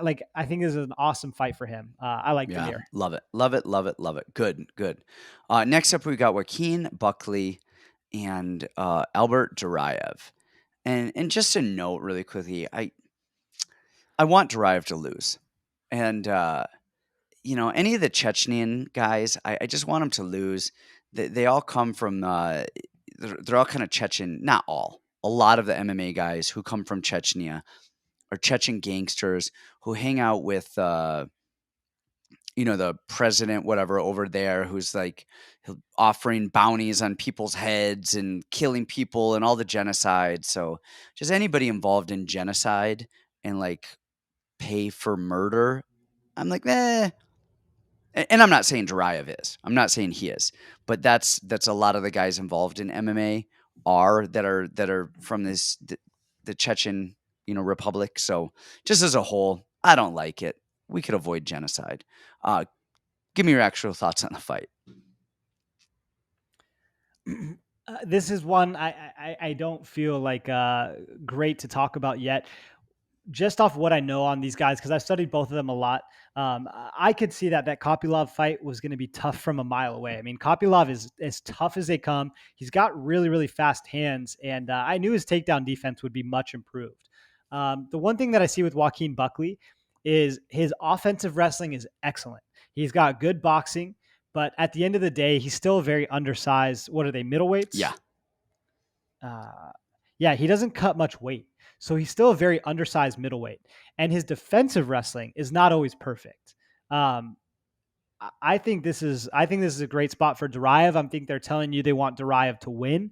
I think he gutted through a really tough situation in that last fight. And Joaquin Buckley is not that high output guy that Kopylov is. I think this is going to be a matter of who can get the first takedown and who can kind of dominate there. And I think Duraev, he looked really good on the Contender Series. Much hype was put on him right after that, and I knew that fight would be tough, so I actually didn't touch that fight. But I think this is a better spot, a better opportunity for him. So I like Duraev here. Okay. Yeah, this is a tricky one. This is one of those trick plays that could go one way or the other. And I think you said it best. Is it comes down to offensive wrestling.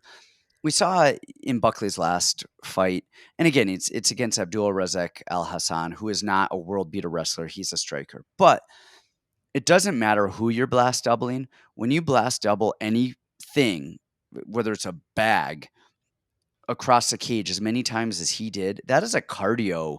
That taxes your cardio. That is a lot of energy. And he handled that pretty well, and in cardio held up. Joaquin Buckley has pretty good cardio. I wouldn't even say his offensive wrestling is great. I would say his timing and his blast double is great.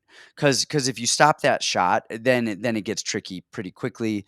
He gets reversed. It's not great. He has a very good football tackle when he goes under people when they're not expecting it, and he can do that again and again and again. And then of course we know he has the power to knock people out again and again. Duraev got tired in that Kopylov fight, like really tired, and was looking really gassed. And that's Duraev should win as long as he doesn't. The thing that happens is you get people and they strike for too long. You get guys who are comfortable, who are grapplers, who find some success striking. It was Phil Hawes with Chris Curtis. He had some success. He started looking good, but he forgot that Chris Curtis is Chris Curtis, and the way that Hawes is going to beat Chris Curtis is to shoot. So don't get caught up in it too much. And that's Duraev here. Yeah, all fights start in the feet, so you've got to strike a little bit. You've got to do it. Don't wait until you're tired. And that's what he did with Kopylov. He was a striker until Kopylov hurt him, and then he started wrestling him. If he does that with Buckley, he's going to wake up. I mean, like if you, because Buckley's not going to hurt you, he's going to knock you out, and you're not going to recover. So if Duraev is smart, he offensively wrestles Buckley nonstop.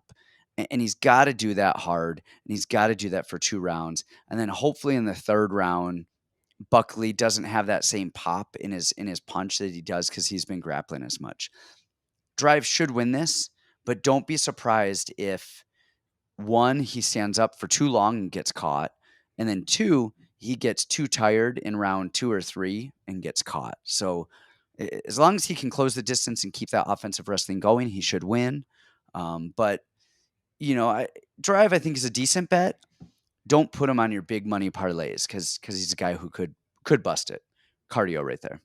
Watch him come out and look excellent. Look a minus 1,000. Absolutely could. He should win, you guys. He should win if he remembers that he is not a striker and that his path to victory is grappling Joaquin Buckley and closing the distance. He should win. Does he win? I don't know, but he should win, you guys. Alrighty. Next up, we got Tim Means and Kevin Holland. Man, I like this fight. I'm actually really excited for this fight. Tim Means, I think, has looked really good his last few fights, and he is 37 or 8. What is he? He's 38 years old, but he's a tall guy too. They're fighting at welterweight. He's 6'2", and Kevin Holland is 6'3", okay? But Tim Means has a 75-inch reach. Kevin Holland has an 81-inch reach. I mean, that's just nuts for being 1 inch taller, having a 6-inch reach. I mean, that 6 inches, 6 inches. That's massive. That's a lot. That's Yeah. massive. So, I mean, Means is the B-side here. They're trying to showcase a guy who's not going to just out wrestle him, who's going to strike with him. I mean, but Means' last 3 fights, he beat Nicholas Darby, who's an ape of all apes. Mike Perry, who is the original ape. He is the leader of the apes. And then you have Laureano Staropoli, all right? And then chimpanzee. who's a chimpanzee. And then he lost to Daniel Rodrigues, who himself is just a power punching savage, all right? I actually think that Tim Means is going to come out, and I think he's going to get in Holland's face. I think he's going to try and wrestle Holland. And Tim Means' wrestling is not bad, and Kevin Holland's wrestling is not very good. But Kevin Holland's jiu-jitsu is pretty good. He will find the thing here. Kevin Holland should win, you guys. All right, let's. I mean, clean strikes down the middle. He's snappy punches, super smooth. The one way that not the one way, I mean, this MMA, the most likely way Kevin Holland loses is he gets taken down. He spends too much time on his back, and he thinks he's better on his back than he is. And he's giving away minutes, and then he gives away rounds. We saw it again with Darren Stewart. I mean, he should have really beaten Darren Stewart, but he spent too much time on his back. Then if he starts spending too much time on his back and then he starts chasing the round, then he starts making dumb mistakes and then gets clipped with something. I don't see that happening. I like Kevin Holland here. I like his range. The only thing is he does get hit with stuff. The thing with Kevin Holland is, do you remember the Daukaus fight? We got saved by the headbutt, having that as a no contest, but I think Kyle Daukaus was on his way to winning that fight and knocking Kevin Holland out. I forget what he hit him with, but he rocked him, and then the headbutt occurred. But I was not happy with that Kevin Holland pick, and I was very happy with that no contest. You told everybody bet their house. Yeah, and I was I mean, We almost had a lot of homeless yeah, no, people. I mean during the fight. I mean, I really liked it as a pick, but during the fight, I was really worried. And that no contest, I really was happy that that happened because I don't know that he would have beaten Kyle Daukaus. Again, we're up a weight class, this and that. Um, Kevin Holland's jab is great. His movement is great. He says he's been working on his wrestling. I don't believe him. That's his big hole. Tim Means is older. He has been knocked out. Hopefully, we see the younger, more dynamic guy in Kevin Holland win here. Man, how amazing was that last fight with Cowboy Oliveira and Kevin Loved Holland? it. Excellent fight. We all had huge Kevin Holland tickets and were freaking out the entire time. I mean, that was a great fight. Um, I love Tim Means. He is one of my favorite old school fighters. To me, he's the opposite of Eddie Wineland. He's a guy that never really got a lot of praise, but was actually always so freaking good. I mean, always so good. His hands are fast. His boxing is fast. Everything is just fast and crisp. Ultra vet of all ultra vets. That being said, I like Kevin Holland a lot here. He is so long. He throws some kind of crazy angles. Like his punches come from being so long and tall and good angles. And he's got a lot of power. I mean, he's sleeping guys quickly. I like his jujitsu. I think it's very crafty and very underrated. And I think he has been working his wrestling a little bit. I mean, we saw that in the Daukaus fight. He was defending the body locks decently, not the best, not how he should, but I don't think Tim Means can keep Kevin off him for 3 rounds. I think at some point it's going to break loose. Kevin's going to put it on him. He's going to go win a fight. It's in Houston, or I mean, sorry, it's in Austin. So in Texas, this is the home crowd for him and Yanez. I think this is a showcase fight. 38-year-old versus how old is Kevin? Kevin Probably 30, is 29. Yeah. 29. I want to say don't overthink this one. Tim Means is an ultra vet of all ultra vets, but I think this is an easy, not easy, but this is a Kevin W. Pretty Yeah. clearly. When you say easy, you mean it's like don't bet Tim Means. This is an easy choice for the betting, not necessarily an easy fight for Kevin. The fight. Yeah. I mean, if you Yeah. look at Kevin's losses, his last 2 losses, I mean, hold on, even back up. All right. So he's got a win, a knockout. That Brendan Allen loss is aging It horribly. is. But he's got a win over Anthony Hernandez, Joaquin Buckley, Darren Stewart, Jacare. Then his losses are a decision of Brunson and Marvin Vittori. I mean, like, there's no shame in those. You know what I mean? So I do like Kevin Holland here. Who knows how these things play out, but I do like him. And all right, man, we're moving along. We've got our co-main event. We've got Cowboy Cerrone and Joe Lauzon. We talked about this a little bit before. Like a month ago, this was supposed to happen, and Cowboy got sick cutting weight, and then I guess he had a bad weight cut, and then fight was scrapped. And man, it's such a weird one. Just that alone, like what the hell is going on here? Was it actually a weight cut? Was it? I mean, was he going to miss by a pound or 4 pounds or what? Because you almost wonder, like, if you're going to miss by 2 pounds, just miss by 2 pounds. This isn't for a title. This is probably both these guys' last fights. Like, I'm sure Joe Lauzon would have said, yeah, whatever. I don't know. It's just weird that fight was canceled and that happened. At the time, I think I was talking about, does Cowboy's chin hold up? He should win, but his chin, yada, yada, yada. Now I wonder, does Cowboy's like desire to fight hold up? He has lost. He lost to Alex Morono. Had a no contest with Nico Price. Lost to Pettis, Connor, Gaethje, Ferguson. This dude has not won a fight since 2019, which is 1, 2, 3, 4, 5, 6 fights. He has not won a fight. And then on the other side, you've got Joe Lauzon, who beat our guy JP Pierce in 2019. So he hasn't fought in 2.5 years. Then he lost 3 before that, beat Marcin Held, and then won 1, lost 1, won 1, lost 1, all that good stuff all the way down. Again, man, there's just so many freaking unknowns in this. What the hell has Joe Lauzon been doing for the last 2.5 years? And then on the other side, commenting on Yeah, CES. commenting on CES. And then you have Cowboy, who just talked recently. Did you see the interview when he was talking about his fight with Connor? How he's like, I just did not want to be there. I didn't want to fight. He hit me with a shoulder shot and I found my way out. And basically says he just was like, I didn't want to be there, so I quit. And he's like, man, how do you bet on that guy? But then how do you bet on Joe Lauzon, who hasn't done anything for 2.5 years and has one win, in his last 4 fights? Um, man, I think Cowboy is better everywhere, and if he shows up and actually tries to win, where I mean, he tends to crumble when all the pressure is on him. Okay, he crumbles in title fights. He crumbled against Conor McGregor. He crumbles in there. I don't think there's any pressure on him here. I think it's probably his last fight. I think it's probably both of their last fights. Um, I think Cowboy should win. I am as certain of that as I am the the creation of the world or the meaning of life. I have no idea. I think Cowboy is the better guy. That's where I'm at. I'm with you, and you're right. We went into this in detail.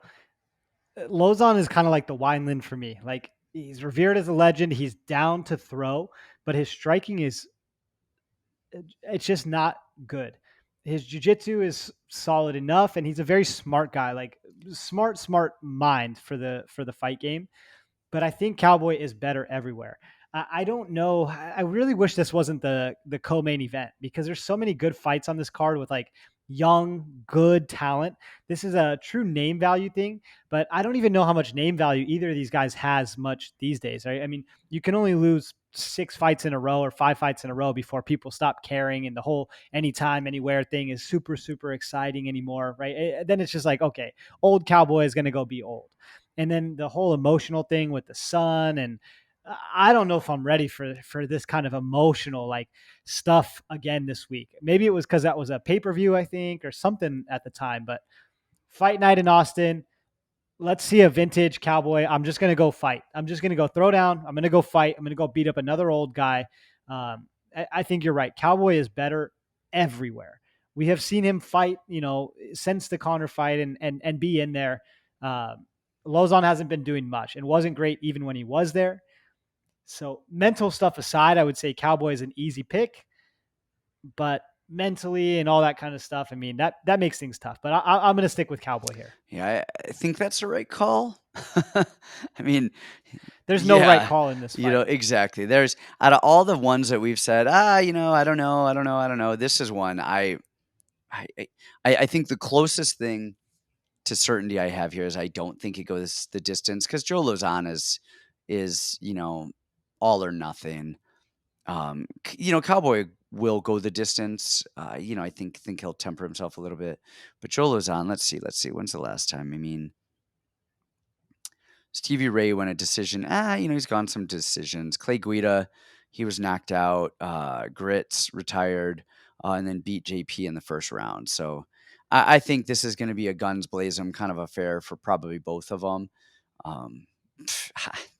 And I'm not very certain on that. So. All right. That takes us to the main event. Let's do it. Let's hear what you got. On Calvin Kattar, Josh Emmett, and yeah. Who you like here? Well, I like both these guys. Josh Emmett. 36. First of all, 37 years old. Is he 37? 37. Okay. Yep. So we have 37-year-old Josh Emmett versus 34-year-old Calvin Kattar. This one, I didn't get to retape, but I have taped both these guys endlessly. We picked Calvin Kattar, both of us against Giga last time out. I think he wins. I think this is a really good matchup for him too. I think the amazing thing about Calvin and a lot of those guys at that New England cartel is they're very complete MMA fighters. They make the right decisions, some of the best fight IQ in the game. Tyson as a good coach, and the guys are always in shape. All I remember is last time Josh Emmett, I had thousands of dollars riding on him against Dan Ige, who, the path to victory, Dan Ige is clear. He's a very small guy, not physically imposing, and you can beat him up standing, you can take him down, beat him up down there. and I thought Ige won the fight. I withdrew all of my Emmett bets live and then put all that money back on Ige, thinking, man, I'm sharp as hell. I'm gonna triple my money here. Ended up losing, and it sucked because I just remember Emmett fading and Emmett not keeping up the volume, and there was just things that were falling off with Emmett. He didn't work his wrestling and wasn't so dominant in a 5-round fight.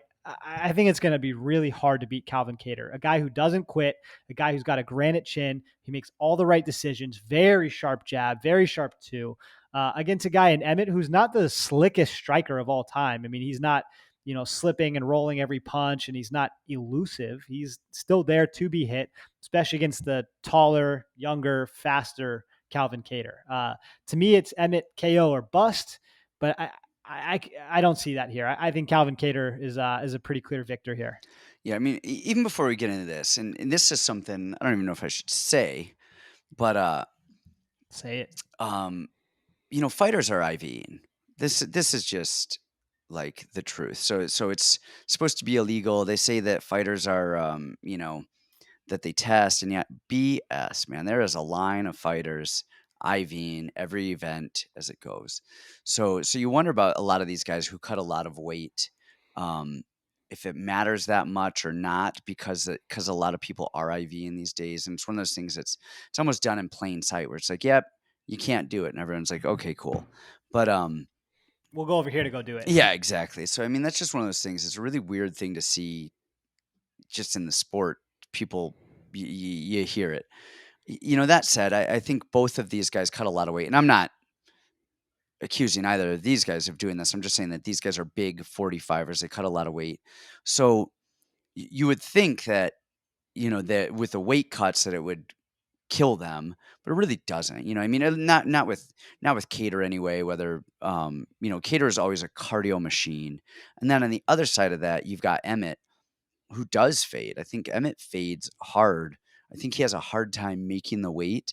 He just has so much muscle on him. He's a big, muscular guy. Um, he's Dan Henderson. Dan Henderson with that big overhand right. I mean, that if he lands it, he wins. If he doesn't, chances are he doesn't win. And, I think Emmett is kind of a one-trick pony. I think we've already seen the Emmett fight in Kattar play out in Jeremy Stephens. I think we've seen Jeremy Stephens go and swinging for the fences and throwing everything he has at Kattar. And Kattar is just composed, sticking a jab, covering up, finding his range, and then little by little finding his mark. Kattar's jab is phenomenal. He's got a good team. The fight IQ is there. The cardio is there. Honestly, if anything, Kattar kind of starts slow and gets better as it goes. And Josh Emmett starts fast and fades early. But Kattar, we haven't really seen him have an issue with his chin, with getting hit, with fast starters. Man, I like Kattar from the rooftops over here. The best we're going to see out of Josh Emmett is a first round overhand. This is a 5-round fight, guys. I think it'll probably go the distance, or Emmett gets tired and TKO'd in round 4 or 5. But I like Kattar here. I like Kattar here all the way. I think it's going to be a one-sided affair. That doesn't mean that Josh Emmett won't have his moments. But I think this is a Kattar fight all day. Done and done. I think this was another good breakdown. Yeah. Well, that is it, you guys. Please, again, if you didn't like, share the podcast already, subscribe, and then check out our Discord and our Patreon in the show notes. And then comment. We love hearing you guys' comments. Love hearing all your trash talk. And we'll tell you why you're wrong in the comments anyway. So if you agree with us, great. If you disagree with us, we'll just tell you why you're wrong. So anyway, that's it from us this time. We will see you guys later. If you do want us to go over any fights or hear anything, just throw it in the comments and we'll try and touch on some stuff.